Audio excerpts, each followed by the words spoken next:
Olá, comunidade Paz e Bem da Pós TV 247 do canal Filosofia e Movimento, e você que está zapeando por aí na internet.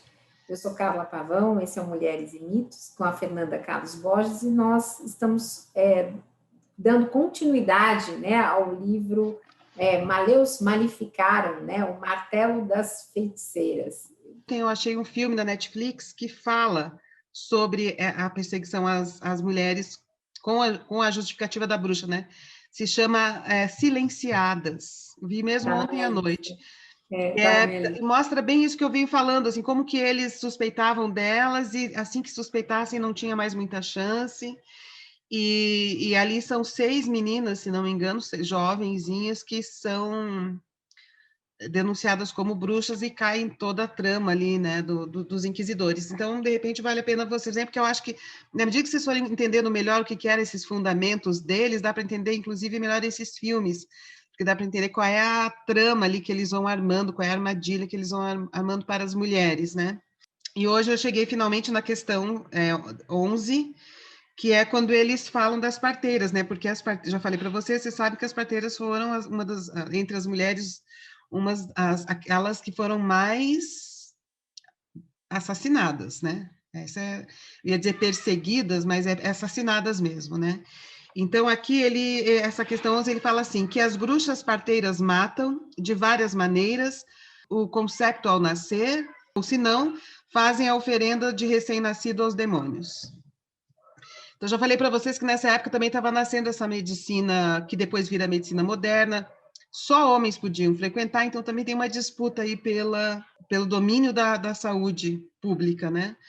Então, eu vou ler um trechinho aqui, então finalmente chegamos, já falei várias vezes para vocês, né, quando que eles perseguiram as parteiras, então aqui eu vou começar a ler para vocês um trechinho que ele conta uma história de um inquisidor que encontra essas parteiras bruxas. O inquisidor de Como, a propósito, já mencionado antes, nos conta: foi intimado pelos habitantes do condado de Barbie a conduzir um processo inquisitório por causa de um homem que, vendo ter desaparecido seu filho do berço, saiu a procurá-lo. Acabou por encontrá-lo num congresso de mulheres durante a noite, que é o Sabá. O Shabá, né, que eles diziam que era a reunião das bruxas. No qual, segundo declarou em juramento, e o juramento, então, de quem denuncia tem muito valor, vocês vão ver mais para frente como que bastava, para denunciar uma bruxa, tinha uma caixinha na frente da igreja, e a pessoa podia colocar um bilhetinho anônimo ali, porque eles diziam assim, é tão perigosa a bruxaria que quem coloca o bilhetinho de denúncia põe anônimo para a pessoa não ter risco contra o enfeitiçamento da bruxa.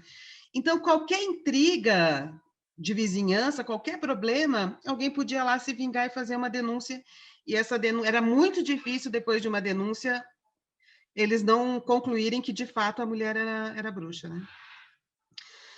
Enfim, então diz assim, né, segundo a qual declarou o juramento, as viu matarem-no, né? Viu essas mulheres nessa festa, nesse congresso de bruxas, né? Para depois beberem-lhe o sangue e devorarem-no. Então, olha a fantasia que eles vão criando no imaginário popular, né?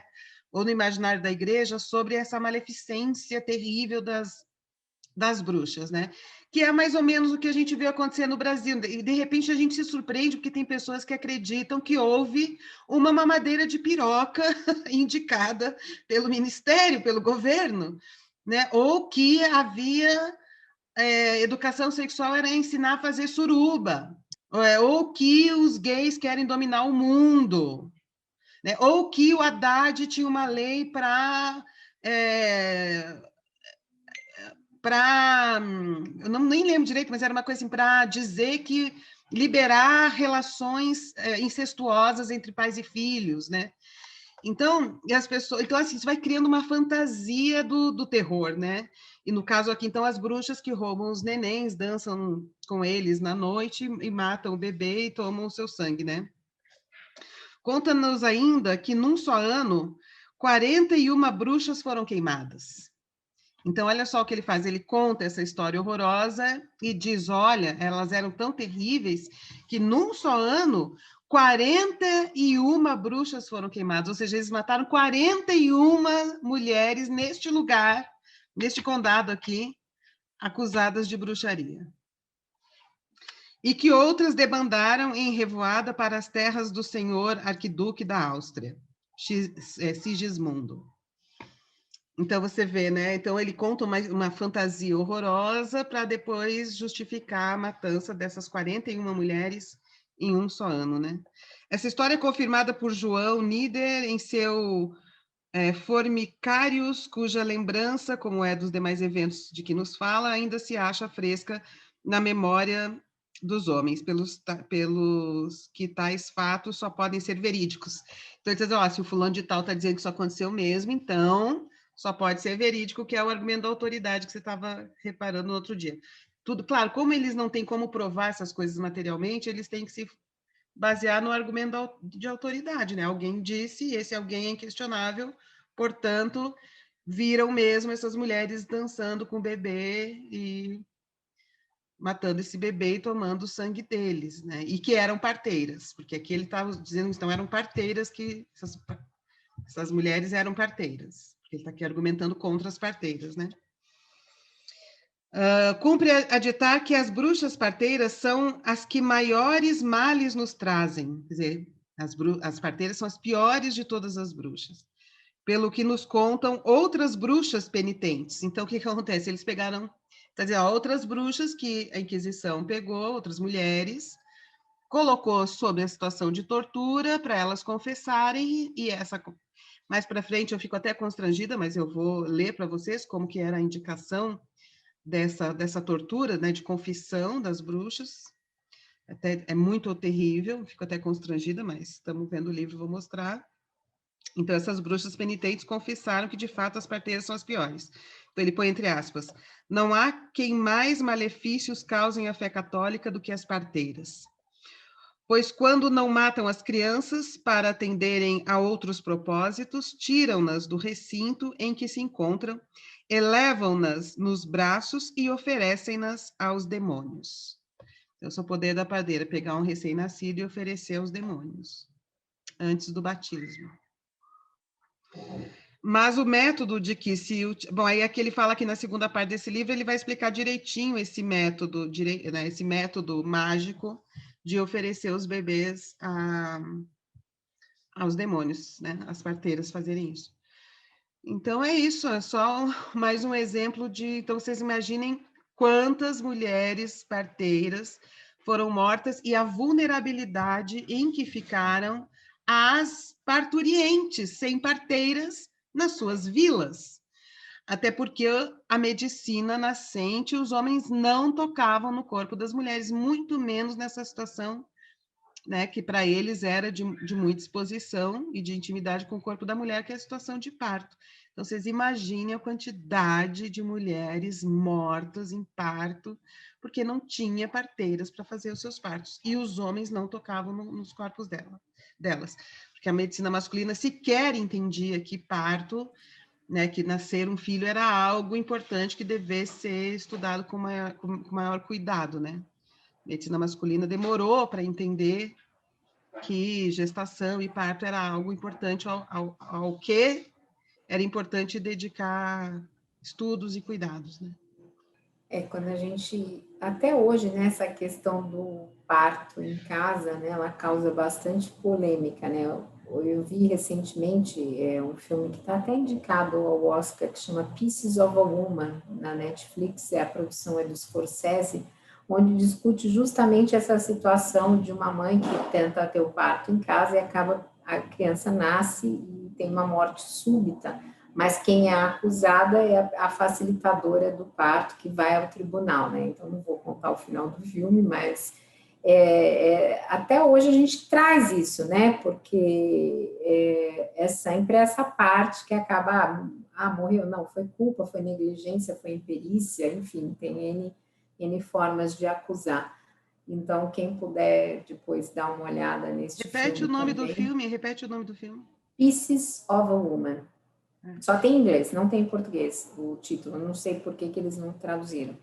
E esse filme que eu falei que está na Netflix, que eu encontrei ontem por acaso, chama Silenciadas. Tá na Os minha lista. inquisidores chegam numa vilazinha e para julgar 6 moças, se não me engano, e uma menina. Legal. Então, hoje era isso que a gente ia comentar. Então, Então, eu queria que você falasse um pouquinho aí dos seus projetos, então, que vem Gente, assim, novidade ó, por aí. eu estou abrindo uma escola, chama Escola da Tenda, para cursos sobre educação somática e psicoterapia corporal, especialmente baseados no legado que deixou o José Ângelo Gaiarsa para a gente, que ele é um precursor da psicoterapia corporal e da educação somática no Brasil. Ele foi o primeiro a trabalhar com isso, foi o primeiro a publicar livros sobre isso, trouxe autores, popularizou autores, né, como William Reich, da psicanálise aqui no Brasil, e tem teoria própria, e tem uma teoria própria, né, sobre uma certa concepção de corpo, que eu cheguei a falar um pouco com vocês, mas a gente parou para voltar para Mulheres e Mitos. Mas agora a gente abriu essa escola e o primeiro curso está quase pronto, são videoaulas, demorou um tempão para eu gravar e editar, mas está praticamente pronto, eu acho que em 10 dias, mais ou menos, a gente lança o curso, aí eu aviso aqui para vocês. Para quem? Para psicólogos, educadores físicos, pedagogos, terapeutas, psicoterapeutas, terapeutas corporais, fisioterapeutas, para quem trabalha, pessoa que trabalha com yoga, enfim, pessoas que trabalham com corpo e mente, né, na área de cuidado. Legal. E a gente então conta com a comunidade Paz e Bem para espalhar essa notícia boa, né? Nessa época que todo mundo está precisando cuidar bastante do corpo, tá aí uma oportunidade de Exatamente. aprofundar. E quem acessar as videoaulas, né, quem comprar as videoaulas também vai ter acesso a encontros presenciais via streaming, né, comigo.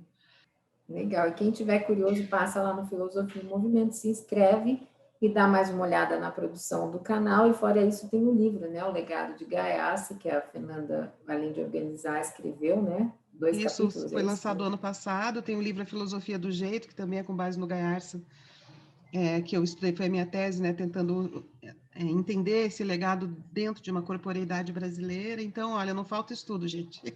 Não falta estudo para lançar esse curso, é bem fundamental. Legal. Então, gente, um beijo para vocês, paz e bem, até a semana que vem. Obrigada, E a gente Fernanda. lá na Filosofia em Movimento fez uma entrevista com o José Genuíno, Carla. Ah, Armamos um legal. barraco com José Genuíno, foi uma aula magna. Foi uma aula magna de 2 horas e 50 minutos. Quem tiver tempo, deitar de noite, quer viajar numa aula magna, pegue lá o Barraco Filosófico com José Genuíno. Foi muito surpreendente, foi muito, muito bom mesmo. Legal. Então, estão aí as dicas da Fernanda, gente. Um beijo. Paz e Beijos, bem. tchau, faz bem.